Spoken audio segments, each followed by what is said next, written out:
Magandang araw sa lahat ang bungad. Saan mang sulok ng mundo kayo nakababad. Ito ang top 10 plays sa liga ng mga Lodi. Tayo na't mag-enjoy kahit lang sandali. Pang-sampo tayong magsimula. Magandang teamwork ating ipakita. Big Builders at ARC EEL Titan. Magandang pasahan ating tignan. Magtugo tayo sa pangsyam. Hustle plays ni Florentino ng 601. Sipag at tiyaga kanyang puhunan. Sa end one play na kanyang pinaghirapan.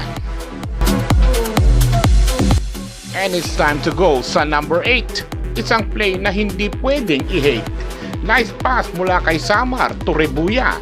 Easy 2 points ay nakakatuwa. Punta tayo sa play na pang 7. Backdoor play Aquino from Mare. Magandang pasa, tayong lahat ay saksi mula sa player na sobrang pogi. Sa pang-anim tayo ay dumiretso. Isang tira na parang di totoo. Tira ni pagdanganan na hindi maipaliwanag kung hookshot, teardrop o balibag. Next natin ay ang pang-5. Isang play mula defense papuntang opensa. Big Builders team ulit ating tingnan. Ito ay proof ng isang magandang samahan.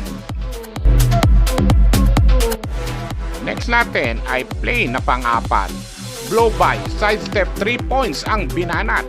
Ped Samar sa isang crucial na tira. Ice in his veins, ika nga. Sa pang-3, and now we're here. Isang magandang post move ni Scammer. Ang ganda ng ikot sabay layup. Lahat ay talagang hype na hype. Sa play number 2, tayo tumungo. Layup ni Belguera na ating idolo. Basket counts plus a foul ang pagkadali. Sigawan ng tanan ng I love you Johnny B. At ang numero 1 sa linggong ito, isang tak-tak play galing kay Aji Delfino.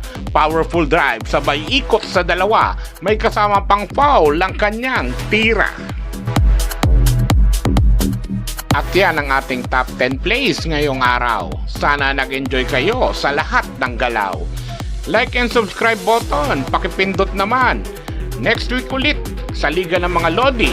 Abangan!